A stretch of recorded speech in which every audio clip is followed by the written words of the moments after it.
जय हिंद प्यारे बच्चों, वेलकम टू भारतवर्ष क्लासेस। कैसे हैं आप सभी? आशा करता हूँ आप सभी अच्छे होंगे, स्वस्थ होंगे और एक शानदार तरीके से अपनी पढ़ाई को कर रहे होंगे।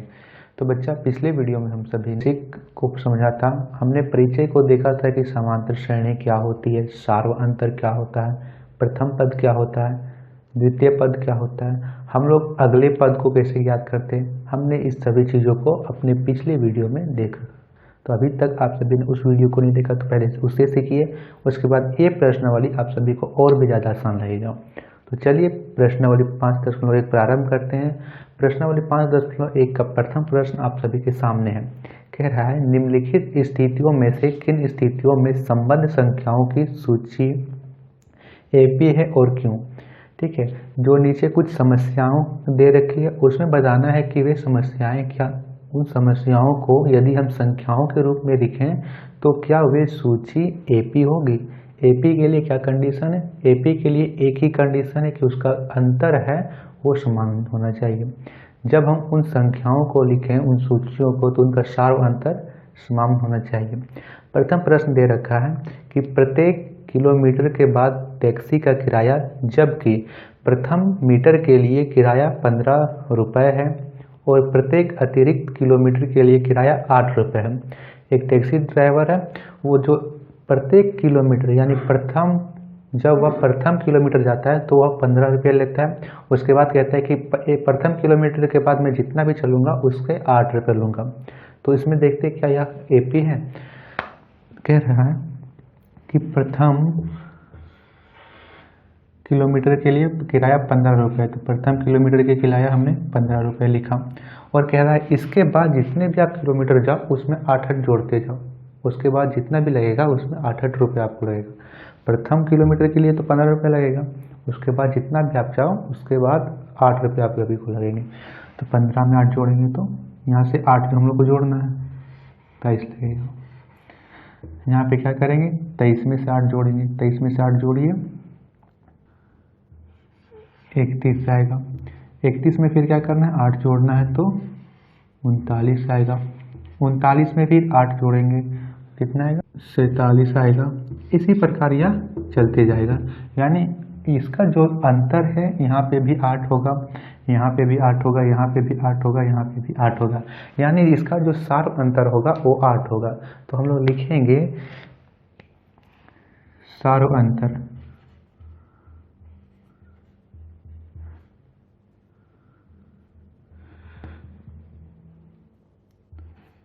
सार्व अंतर यह तो हमें देखने से पता चल रहा है कि यह एपी में है, लेकिन इसे लिखेंगे कैसे कि यह एपी में है। सार्व अंतर देख लेंगे। सार्व अंतर क्या होता है, सार्व अंतर डी को बोलते हैं। सार्व अंतर A2 माइनस A1 बराबर होना चाहिए A3 माइनस A2 के। ठीक ना, A2 में A1 घटाएंगे 23 में से 15, 23 माइनस 15 बराबर होना चाहिए 31 माइनस 23। क्या होगा, 23 में से 15 घटाएंगे तो 8, 31 में से 23 घटाएंगे तो 8। तो यहाँ पे जो सार्व अंतर है वो 8 और 8 समान आ रहा है। आप लोग आगे भी चेक कर सकते हो। कैसे, आप लोग A4 में A3 घटाओ, देखो क्या 8 आ रहा है। 39 में 31 घटाएंगे तो यहाँ पे भी अंतर 8 आ रहा है। तो दिए गई सूची का सार्व अंतर 8 है, अर्थात यह एपी है। ठीक है, तो यहाँ लिखेंगे हाँ एपी। एपी यानी समांतर श्रेणी अर्थमेटिक प्रोग्रेशन है। ठीक है, प्रश्न संख्या 1 था। एपी के लिए एक ही आप लोग बात याद रखिएगा कि जिसका सार्व अंतर समान हो उसे एपी कहेंगे, जिसका सार्व अंतर समान ना हो उसे एपी नहीं कहेंगे।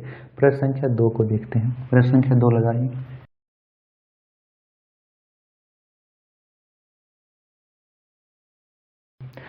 किसी बेलन यानी सिलेंडर में उपस्थित हवा की मात्रा वायु निकालने वाला पंप प्रत्येक बार बेलन की शेष हवा का 1/4 भाग बाहर निकाल देता है।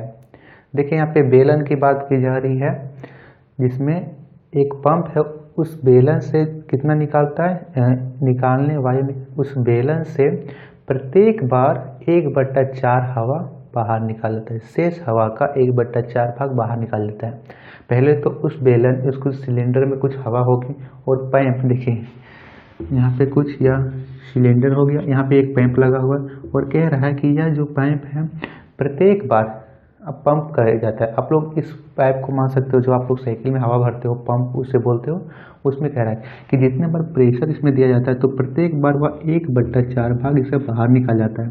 फिर यहाँ पे इतना था, इसका 1/4 भाग बाहर निकाल दिया तो इसका हवा यहाँ हो गया, फिर इसका 1/4 भाग निकाल दिया, फिर हवा का लेवल इतना आया तो इसका 1/4 भाग निकाल दिया। क्या कह रहा है? तो क्या यह एपी में है? यदि हम लोग इसे सूची के रूप में लिखें तो क्या यह एपी के रूप में आएगा? देखते हैं। हम लोग मानते हैं यहाँ पे, यहाँ लिखना नहीं इसे, आप लोग मान लीजिएगा, माना कि बेलन में हवा की मात्रा x है। बेलन में हवा की मात्रा क्या है? x है। इसे आप लोग मान लीजिएगा x है। तो प्रथम बार क्या होगा? x हवा होगा, ठीक है, प्रथम बार x होगा। उसके बाद द्वितीय में क्या करेगा? जितनी भी हवा है उससे 1/4 निकल रहा है। अब निकल रहा है तो क्या करेंगे? घटाएंगे, ठीक है। मान लीजिए 5 रहता, उसमें से 1/4 निकलता है तो क्या करते हैं? उसे घटाते हैं। तो यहाँ पे हमने x माना है तो x से 1/4 निकल रहा है, तो द्वितीय पद कैसे ज्ञात होगा? x में से 1/4 घटाएंगे। अब हमें बता रखा है कि जितना हवा उपस्थित है उसका 1/4 निकाल रहा है, तो कैसे करेंगे? देखिए, पहले हवा कितना है? x है, वो निकाल रहा है 1/4। 1/4 किसका निकाल रहा है बच्चा? जितना हवा उपस्थित है, तो इसे हमें x से गुना करना पड़ेगा, ठीक है। अब यहाँ पे आया x माइनस 1/4। इसे सॉल्व करेंगे, यहाँ पे कुछ नहीं है तो 1 है, एलसीएम लेंगे तो 4 आएगा। 1 का पहाड़म 4, 4 बार में 4 को 1 से गुना करेंगे 4x माइनस 4 का पहाड़म 4, एक बार में 1 को 1 से गुना करेंगे तो x बराबर 4। 4x में x गया तो कितना बचा? बराबर 4x में से x गया तो कितना बचा? 3x/4। तो यहाँ पे हमारा द्वितीय पद ज्ञात हुआ है 3x/4। इसी प्रकार आप सभी को तृतीय पद ज्ञात करना है, चतुर्थ पद ज्ञात करना है, पंचम पद ज्ञात करना है। अब क्या करेंगे? 3x/4 में हमें हवा निकाल रहे प्रत्येक बार 1/4, तो 1/4 निकाल रहे कितना हवा का? शेष हवा कितने? 3x/4। तो 3x/4 से इधर को गुना कर देना है। यहाँ पे आएगा 3x/4 माइनस 1 को 3 से गुना करेंगे 3x/4 × 16। दोनों का एलसीएम लेंगे, 4 और 16 का एलसीएम होता है 16। पहाड़म 16, 4 बार में 4 को 3 से गुना करेंगे तो 12x। 16 का पहाड़म 16, एक बार में 1 को 3 से गुना करेंगे तो 3x। यहाँ से हमारा आया 9x/16, ठीक है।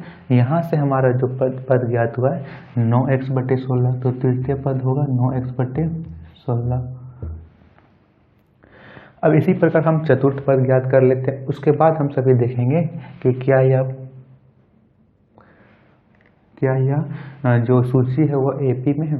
वैसे तो यहाँ से भी ज्ञात कर सकते हो कि आप लोग A3 में A2 घटा दो और A2 में A1 घटा दो। यदि सारों अंतर समान होगा तो यह एपी होगा, सारों अंतर समान नहीं होगा तो यह एपी नहीं होगा। लेकिन इसका एक और हम कर लेते हैं।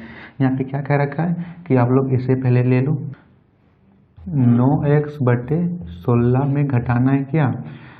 1/4। किसका? उपस्थित कितना है? 9x/16 उपस्थित मात्रा का, शेष मात्रा ही बच गई है, तो 9x/16 माइनस 9x/16 चौक 64। एलसीएम लेंगे तो आएगा 64। 16 का पहाड़म 64, 4 बार में 4 को 9 से गुना करेंगे तो 36x माइनस 64 का पहाड़म 64, एक बार में गुना करेंगे तो 9x।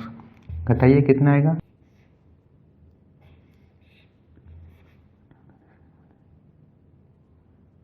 27x/64। तो यहाँ से हमारा अंतिम अगला पद प्राप्त होगा 27x/64। 27x/64। अब हमें देखना है कि दिए गए सूची का अंतर क्या समान है। देखिए बच्चे यहाँ पे क्या किया, प्रश्न के अनुसार हमने क्या क्या रखा कि एक सिलेंडर है, उसमें कुछ मात्रा है और प्रत्येक बार हवा निकालने वाला पंप शेष हवा का 1/4 निकाल देता है। तो पहले तो हवा x होगी, x में से हमें 1/4 को घटाएं और कितना शेष हवा का, तो शेष कितना था यहाँ पे x से 1/4 घटाएंगे तो आएगा 3/4। फिर हमें 3/4 में से हमें पिछले इसके घटाना है 1/4 को, तो हमें 1/4 किसका, शेष मात्रा का, तो शेष मात्रा को भी यहाँ पे लिखना होगा। तो हमें 3x/4 में 3x/16 को घटाएंगे तो हमारा आएगा 9x/16। इसी प्रकार हमें यहाँ पे किया है 27x/64। अब हमें देखना है कि क्या यह सूची जो है वो एपी है।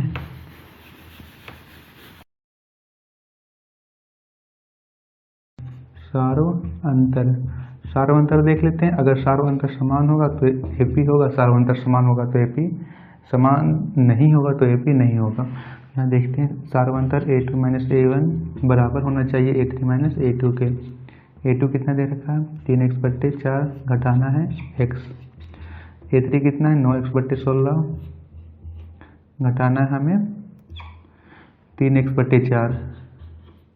घटाइए, इसका पहले एलसीएम लेंगे, 4 आएगा, 4 का पहाड़ा में 4 एक बार में, 3x - 1 का पहाड़ा में 4 4 बार में, 4 को 1 से गुना, 1 का पहाड़ा में 4 4 बार में, 4 को 1 से गुना करें तो 4x बराबर, दोनों का एलसीएम लेंगे कितना आएगा 16, 9x माइनस 4 का पहाड़ा में 16, 4 बार में 4 किया 12x, घटाइए 3x में से 4x में से 3x गया, बचेगा x, दोनों में से बड़ा 4 है तो माइनस का चिन्ह लगेगा /4। 9 में से 3 गया, 12 में से 9 गया तो 3x/16, यहाँ पे भी माइनस लगेगा। तो क्या एक -x/4 बराबर है -3x/16 के, तो नहीं, यहाँ पे सार्व अंतर समान नहीं आ रहा बच्चा, यहाँ पे सार्व अंतर अलग अलग आ रहा है। और जब भी सार्व अंतर अलग अलग आए तो यह एपी नहीं होगा। यहाँ पे सार्व अंतर अलग अलग आ रहा है तो लिखेंगे कि नहीं एपी नहीं है। प्रश्न संख्या 2 यह था। प्रश्न संख्या 3 को लगाइए। समझ में आया बच्चा, एपी नहीं होगा, क्यों, क्योंकि इसका सार्व अंतर समान नहीं है।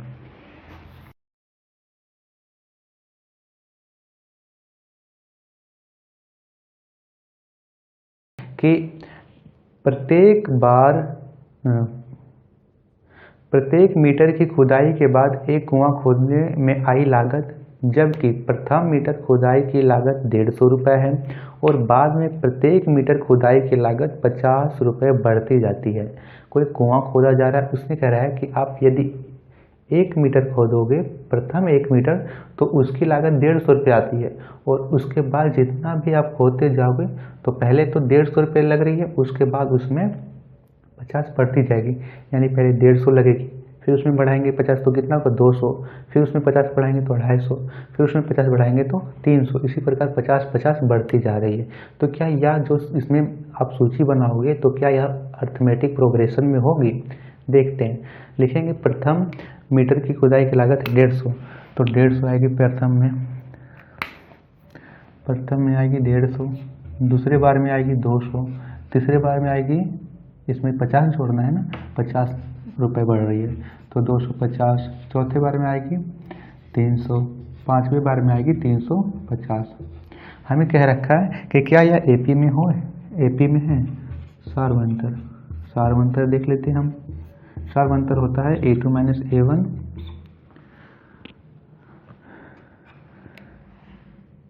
बराबर होना चाहिए a3 - a2 के।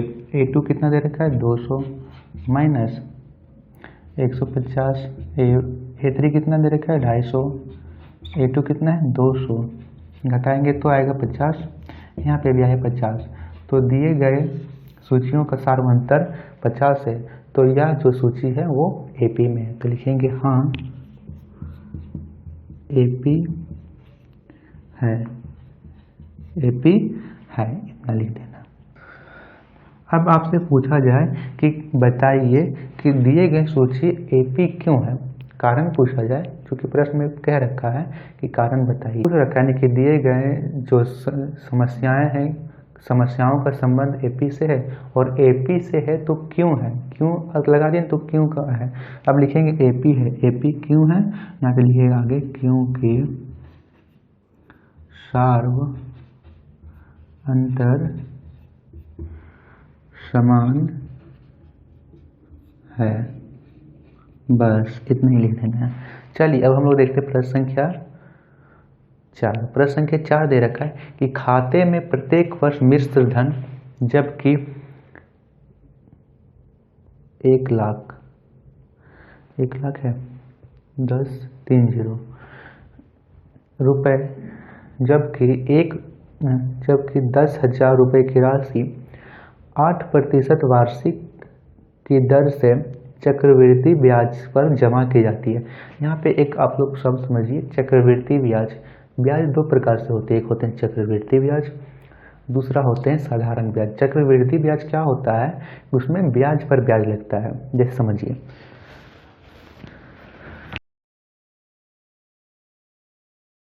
देखिए यहाँ पे होता है सिंपल इंटरेस्ट, सेकंड होता है कंपाउंड इंटरेस्ट। सिंपल इंटरेस्ट वह होता है जिसमें सिर्फ ब्याज लगेगा, मूलधन पर ब्याज लगेगा। सिंपल इंटरेस्ट होता है जिसमें मूलधन पर ही ब्याज जुड़ता है। मान लीजिए आप किसी को साधारण ब्याज पर किसी को 100 रुपये साधारण ब्याज पर दे रहे हो और आपने कहा कि भाई साधारण ब्याज 10% रहेगा, तो आपने 100 रुपये वार्षिक 10% ब्याज दर पर किसी को पैसे दिए, तो आपने 2 साल पे कितना प्राप्त होंगे, 100 रुपये दिए हैं, 2 साल के लिए दिए हैं और 10% दे रखा है, कितना प्राप्त होगा, 0 0 कट गया, 0 0 कट गया, तो हमें 20 रुपये वहाँ से सिंपल इंटरेस्ट प्राप्त होगा। लेकिन कंपाउंड इंटरेस्ट में इस तरह नहीं होता है। कंपाउंड इंटरेस्ट पे ब्याज लगता है। आपने 100 रुपये लिया, पहले साल में तो आपको 10 रुपये इसका प्राप्त होगा 10% की दर से यहाँ पे, तो आपको यहाँ पे 10 रुपये प्राप्त हो गए। लेकिन जब दूसरे वर्ष में जाएंगे तो इसका तो 10 रुपये मिलेगा ही, साथ ही इसका भी 10% लगेगा, यानी इसका 10% कितना होगा, 1 रुपये। तो टोटल आपको मिलाकर यहाँ पे 10, 10 और 1 यानी 21 रुपये यहाँ से प्राप्त होंगे। तो साधारण ब्याज में सिर्फ मूलधन पर ब्याज लगेगा और कंपाउंड इंटरेस्ट में या फिर चक्रवृद्धि ब्याज में ब्याज पर भी ब्याज जुड़ा जाता है। तो यहाँ देख रखा है कि चक्रवृद्धि ब्याज पर जमा करती है और 10,000 रुपये की राशि 8% की दर से जमा करती है। अब हमें बताना है कि उसे जो ब्याज प्राप्त होंगे उसमें क्या एपी संभव है, देखते हैं।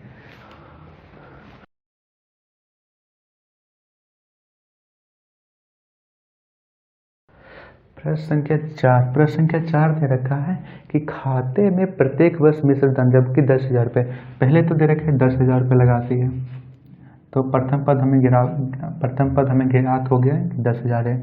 दूसरे वर्ष में चक्रवृद्धि ब्याज है 8% की दर से हो रही है, तो कैसे करेंगे, 10,000 रुपये है, 8% ब्याज दर है, 100 से भागा दे देंगे तो जो कट गया 8 और इधर 100, तो 800 हो गया।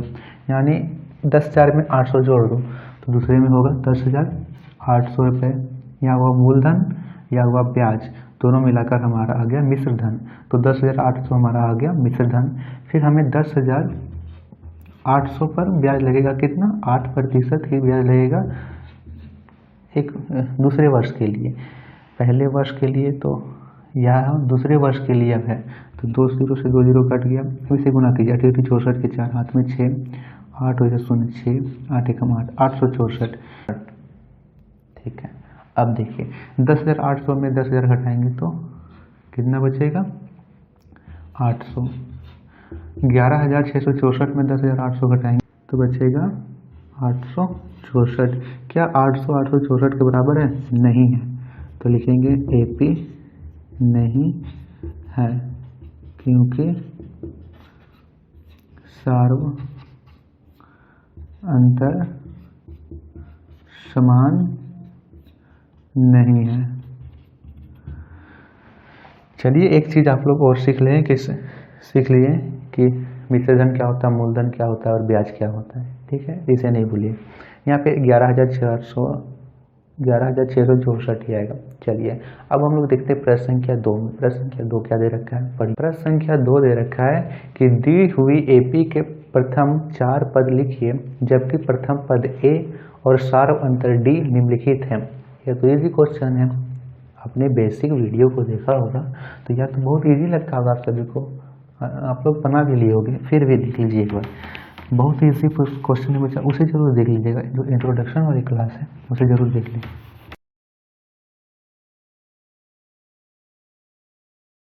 कुल कितने प्रश्न दे रखे हैं, कुल 5 प्रश्न दे रखे हैं। तो पहला प्रश्न, दूसरा प्रश्न, ये रहा हमारा तीसरा प्रश्न यहाँ पे, ये यहाँ से चौथा प्रश्न, 5वें प्रश्न को यहाँ पे कर लेंगे। चलिए प्रथम प्रश्न दे रखा है कि एपी के प्रथम 4 पद लिखिए। अब हमें दे रखा है कि जो एपी है ना, एपी दे रखा है, प्रथम 4 पद लिखना है जबकि प्रथम पद ए और सार्व अंतर डी दे रखा है। ए बराबर 10 और डी बराबर 10 है। बताइए प्रथम पद है 10, अगला पद क्या होगा, सार्व अंतर है 10, तो अगला पद क्या होगा। यहाँ देखिए प्रथम 4 पद लिखने हैं ना, तो A2 A3 A4। A2 होगा A प्लस डी, यही होगा प्रथम पद। यदि हम प्रथम पद में सार्वंतर जोड़ दें तो हमें अगला पद प्राप्त हो जाएगा। तो यहाँ पे कितना है, 10 प्लस 10 20 हो जाएगा। अब इसमें A2 प्लस डी को जोड़ देंगे।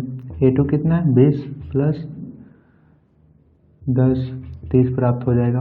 अब 30 हो गया हमारा A3। अब इसमें A3 प्लस डी को जोड़ देंगे। A3 कितना है, 30 प्लस 10 बराबर 40। तो अगले पद होंगे 20 30 40। कोई दिक्कत नहीं होना चाहिए। प्रथम पद में डी जोड़ेंगे द्वितीय पद प्राप्त होगा, द्वितीय पद में डी जोड़ेंगे तृतीय पद प्राप्त होगा, तृतीय पद में अंतर जोड़ेंगे तो चतुर्थ पद प्राप्त होगा। इसी प्रकार दूसरा प्रश्न देखते हैं।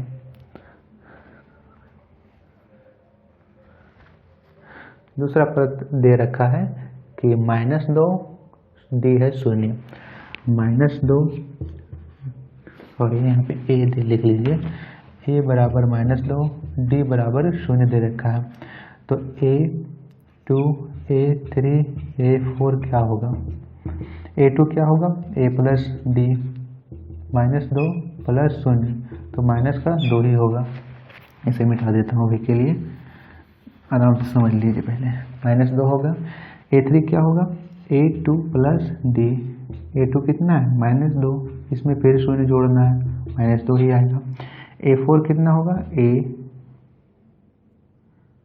A3 है ना, A3 प्लस डी, तो -2 प्लस 0 बराबर -2, इसका -2 -2 -2 -2, सार्वंतर 0 है तो कुछ नहीं बढ़ेगा, -2 -2 -2 -2। यह था दूसरा प्रश्न। सार्व अंतर जब भी पूछे तो उससे एक पिछले वाला जो पद है उसको जोड़ दीजिएगा, पिछले वाले पद में सार्व अंतर को जोड़ देना है, अगला पद प्राप्त हो जाएगा। प्रश्न संख्या तीसरा को देख लीजिए। प्रश्न संख्या तीसरा दे रखा है a बराबर 4 डी बराबर 3, a बराबर 4 सार्व अंतर दे रखा है -3, -3 है जी, -3 है। मेरे साथ बोलते जाइए, a बराबर 4 डी बराबर, ठीक है। तो हमें क्या ज्ञात करना है, A2 A3 A4। A2 क्या होगा, A plus D, very good. तो A कितना है 4, D कितना है -3, हमें यहाँ जोड़ना है तो पहले जोड़ लिखिए और फिर यह -3 होगा, ठीक। तो यहाँ देखिए 4 प्लस माइनस माइनस, 4 में से यहाँ प्लस माइनस माइनस हो गया, 3 का 3 लिखिए, 4 में से 3 गया तो बचा 1, हमें द्वितीय पद प्राप्त हो गया 1। तृतीय पद क्या करना है, A2 प्लस डी, A2 कितना है 1, डी कितना है -3, तो प्लस माइनस माइनस, यहाँ अब इस पद एक प्लस डी कितना है -3, तो -3 बराबर एक का एक प्लस माइनस -3। अब एक में से 3 घटाएंगे तो माइनस का 2, तो A3 प्लस डी होगा चतुर्थ पद। तो A3 कितना है हमारा अभी आया है -2, तो -2 प्लस अब यहाँ -3 है डी, तो -3 बराबर -2 का -2 प्लस माइनस -3, तो -2 -3 माइनस माइनस प्लस 3 और 2 5, चिन्ह रहेगा माइनस का। अब माइनस का चिन्ह क्यों लिखे हैं, दोनों में से बड़ा 3 है, 3 के आगे माइनस का चिन्ह, इसलिए 5 के आगे होगा माइनस का चिन्ह। तो तीसरे का होगा 1 -2 1 -2 और माइनस का 5। चलिए अब हम लोग देखते हैं चौथे प्रश्न को। चौथे प्रश्न दे रखा है a बराबर -1 डी बराबर 1/2, बताइए।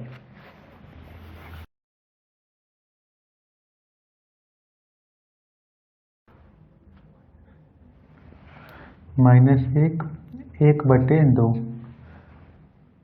A2 ज्ञात करना है हमें, A3 ज्ञात करना है और A4 ज्ञात करना है।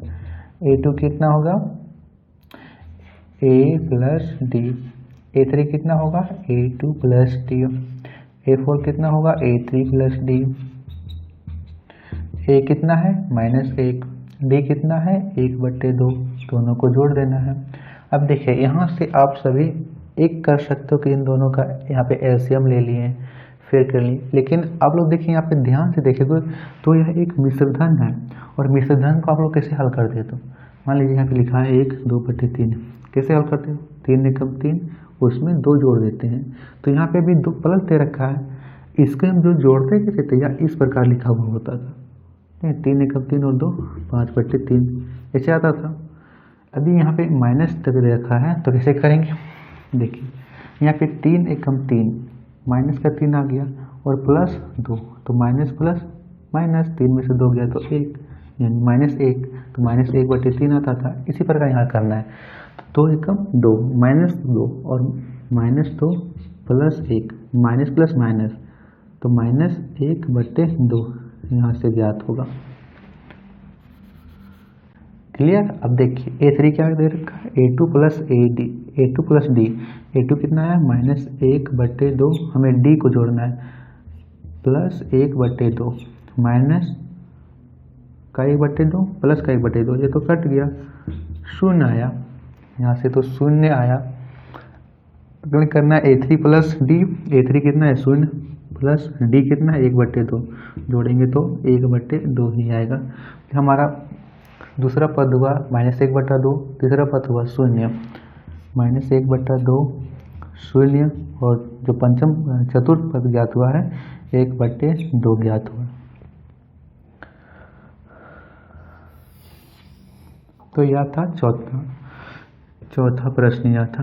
पंचम प्रश्न को देखिए, पंचम प्रश्न क्या देखिए, पांचवा प्रश्न आप सभी के सामने है। देखिए पांचवा प्रश्न दे रखा है A बराबर माइनस का 1.25 और D बराबर -0.025। देखिए A बराबर -1.25, D बराबर 0.25, यही दे रखा है, माइनस लगा रखा है, यहाँ पे माइनस है, ठीक है। A2 ज्ञात करना है, A3 ज्ञात करना है, A4 ज्ञात करना है। कैसे करते हैं देखिए, A2 कितना होता है A प्लस डी, A3 कितना होता है A2 प्लस डी, A4 कितना होता है A3 प्लस डी। A कितना दे रखा है -1.25, जोड़ना है तो जोड़ -0.25, यहाँ देखिए -1.25 plus minus minus 0.25, minus minus plus, यानी 1.25 माइनस 1.25 0.25, दोनों जुड़ेगा, जोड़ देते हैं तो 5 और 5 10 का 0, हाथ में 1 2 2 4 और 1 5, 1 का 1, तो यहाँ से आया -1.50। यहाँ से हमारा A2 ज्ञात हुआ -1.50, 50। इसी तरह A2 कितना दे रखा है, A2 हमारा है -1.50। हमें अंतर को जोड़ना, सारों अंतर -0.25। यहाँ पे प्लस और माइनस, यहाँ पे माइनस दे रखा है ना, माइनस और प्लस, माइनस लिख दिए। अब माइनस माइनस यहाँ प्लस हो जाएगा, जोड़ दीजिए 5 0 5 होगा, 5 और 2 7 होगा, 1.75 माइनस लगेगा, -1.75। यहाँ से हमारी तृतीय पद ज्ञात हो गया। A4 कितना होगा, A3 minus A3 plus D। तो A3 कितना आया है, -1.75। D कितना है, -0.25। यहाँ पर माइनस और प्लस माइनस हो जाएगा, तो 5 और 5 10 का 0, हाथ में 1, 7 दोनों 10 का 0, हाथ में 1, 1 और 1 2, यानी 2, लगभग 2 ही लिख दीजिए या 2.00 लिख दीजिए। तो हमें ज्ञात हुआ इसका दूसरा पद -1.50, दूसरा A3 ज्ञात हुआ -1.75, A4 ज्ञात हुआ 2.00। यहाँ पे माइनस है, ठीक है। तो यह था दूसरा का 5वां प्रश्न। चलिए अब तीसरे प्रश्न को देखते हैं, फटाक से तीसरा प्रश्न लगाइए। तीसरा प्रश्न दे रखा है, निम्नलिखित में से प्रत्येक AP के लिए प्रथम पद तथा सार्व अंतर लिखिए। या तो और भी इजी है, ठीक है, इजी है ना बच्चा। चलिए 4 प्रश्न दे रखे हैं, चारों प्रश्न में मैं सीधा AP बता देता हूँ, AP प्रथम पद लिख देता हूँ और सार्व अंतर लिख देता हूँ। यहाँ से एक और चीज़ सीखने को मिलेगा बच्चा कि देखिए ये सारे प्रश्न एक दूसरे से रिलेटेड हैं। यदि आपने इस जो कंटेंट होता है ना उसे अच्छे से पढ़ा हुआ है तो आप सभी को ये सारी चीज़ें बहुत ज़्यादा इजी लगेगी। इसीलिए बोलते हैं कि क्वेश्चन पे फोकस मत करो, जो कंटेंट पढ़ाया जाता है उस पर फोकस करो। तो पहले क्या करना है, पहले कंटेंट अच्छे से पढ़ो कि जो बेसिक बताया जाता है अच्छे से किस प्रकार बताया जाता है, प्रथम पद क्या है, द्वितीय पद क्या है, सार्व अंतर क्या है, इसके अगले पद को कैसे याद करेंगे, उसे देख लोगे ना तो फिर प्रश्नावली के जितने भी प्रश्न हैं सारे के सारे इजी लगेंगे। तो उसे आप लोग जरूर देखिएगा।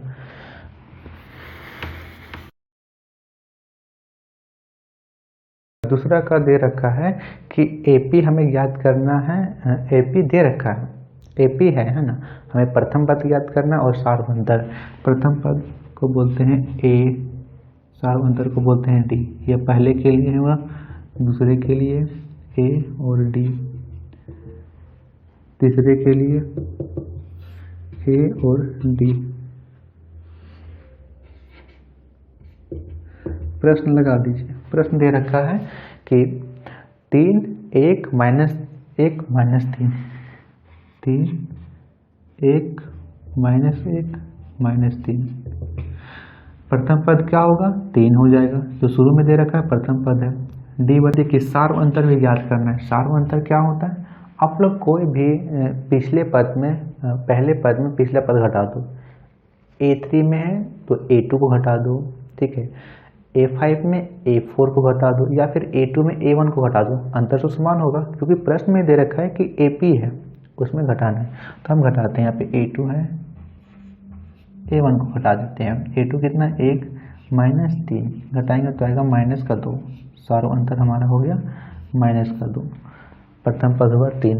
दूसरा दे रखा है -5 -1 3 7, -5 -1 3 और 7, प्रथम पद -5, सार्व अंतर क्या होगा, D जब भी बोला जाए तो सार्व अंतर A2 -A1 कर देते हैं, -1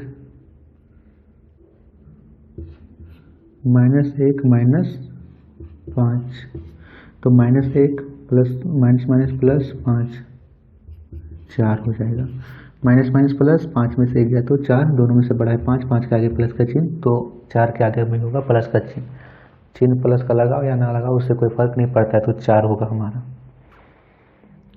प्रश्न संख्या, सॉरी बच्चा वो बीच में थोड़ी सी टेक्निकल प्रॉब्लम आ गई थी जिसकी वजह से फिर से करना पड़ रहा है। मैंने तो इसे पूरा करवा देता हूँ, देखिए लिखिए। प्रश्न संख्या 3 दे रखा है कि 1/3 5/3 9/3 13/3 यह AP है और हमें इसका प्रथम पद ज्ञात करना है, सार्व अंतर ज्ञात करना है। प्रथम पद तो 1/3 हो जाएगा, सार्व अंतर क्या होगा, A2 -A1 कर देते हैं, तो 5/3 माइनस 1/3 कर देंगे, 3 और 3 3 होगा, 5 में से 1 घटाएंगे तो 4, 4/3 इसका होगा सार्वंतर, प्रथम पद होगा 1/3। प्रश्न संख्या 4 दे रखा है इसका 0.6, 1.7, 2.8, 3.9। प्रथम पद क्या होगा 0.6, सार्वंतर क्या होगा a2 माइनस a1, या फिर अब हम लोग देख लेते हैं a3 माइनस a2। चलिए a3 क्या दे रखा है 2.8, a2 कितना दे रखा है 1.7, घटाते हैं 8 में 7 गया तो 1, 2 में से 2 गया तो 1। एक और देख लेते हैं हम a2 माइनस a1, सार्वंतर समान होना चाहिए, चूँकि AP है तो सार्वंतर दोनों में समान होना चाहिए, तो सार्वंतर यहाँ से देखते हैं a2 माइनस a1, तो 0. a2 कितना दे रखा है a2 दे रखा है 2.8, a1 दे रखा है 0.6, 8 में से 6 गया तो 8, 2.8 नहीं दे रखा है, a2 हमारा दे रखा है 1.7, तो 7 में 6 गया तो 1, 1 में 1 गया, 1 में 0 गया तो 1। यहाँ पे सार्वंतर समान आ रहा है, तो यह AP है, सार्वंतर 1.1 है, प्रथम पद 0.6 है। प्रश्न संख्या 4 देखिए, प्रश्न संख्या 4 आप सभी के सामने, कैमरा को थोड़ा एडजस्ट कीजिए।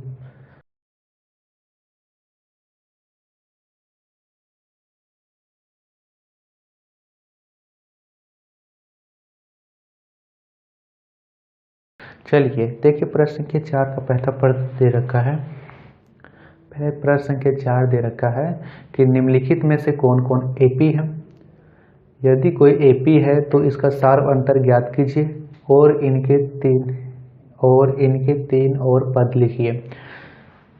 हमें कुछ सूची दे रखी है और यदि इसमें देखना है कि यदि यह AP है तो सार्वंतर ज्ञात कीजिए। अब हम सार्वंतर से ही AP ज्ञात करते हैं तो हमें इसमें सार्वंतर ज्ञात हो जाएगा। तो यदि यह AP होगा तो इसका 3 और पद लिखना है।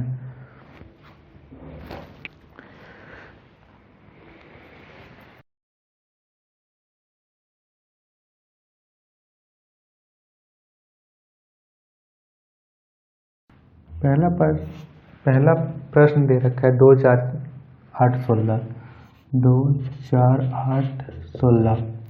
कह रखा है कि क्या यह सूची AP है। AP होने के लिए कंडीशन क्या है, सार्वंतर समान होना चाहिए। सार्वंतर देख लेते हैं, सार्वंतर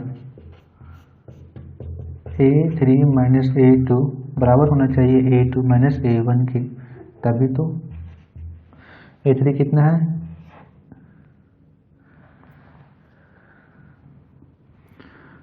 8 माइनस A2 कितना है 4, A2 कितना है 4, A1 कितना है 2, 8 में से 4 गया तो 4, 4 में से 2 गया तो 2। क्या 4 और 2 समान है, नहीं है, तो क्या यह सार्वंतर हो सकता है, नहीं हो सकता है। सार्वंतर होने के लिए एक ही कंडीशन है कि दिए गए,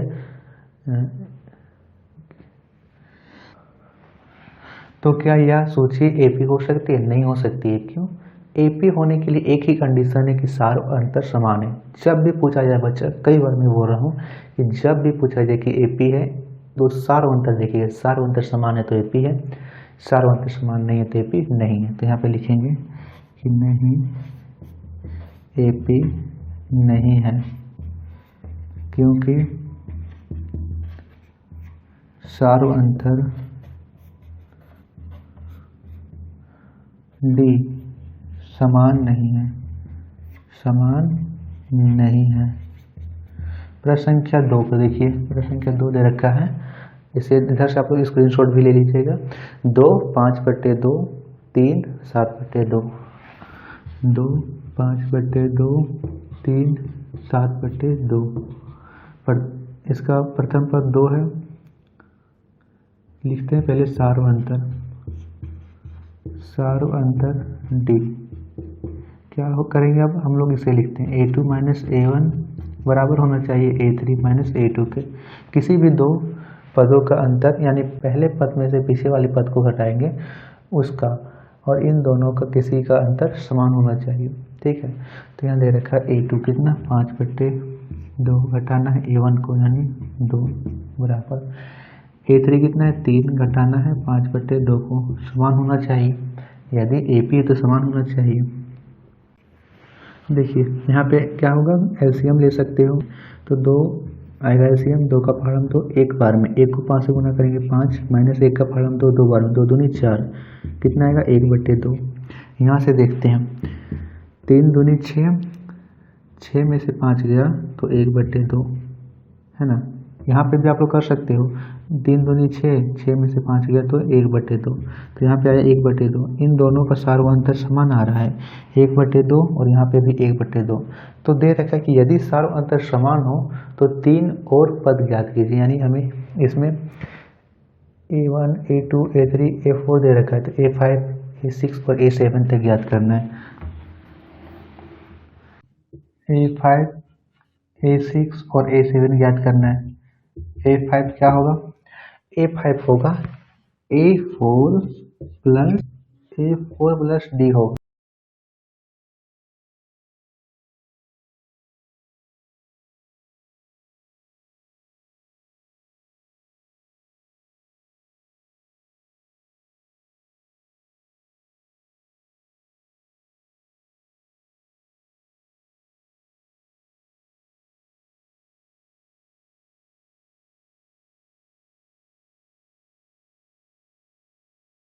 बटे 2 है चौथा पद, सार्वंतर आया है 1/2। जोड़ देंगे कितना आएगा 2/7 और 1 8, काट देंगे 2 दूनी 2 चौके 8, 4 आया। यहाँ से सार्वंतर हमारा A5 प्राप्त हुआ 4। इसी तरह A6 क्या होगा 7 यहाँ पे 4 प्राप्त हुआ ना, तो 4 सीधा लिखेंगे प्लस 1/2, यहाँ से करेंगे 4 दूनी 8 और फिर 9/2। फिर यहाँ पे A6 कितना प्राप्त होगा हमें 9/2, उसमें सार्वंतर को जोड़ देना है 1/2 को, यहाँ से 2 और 1 10 यानी 5। तो हमें पांचवा पद प्राप्त हुआ 4, छठा पद प्राप्त हुआ 9/2, सातवां पद प्राप्त हुआ 5। इसे लिख देना है।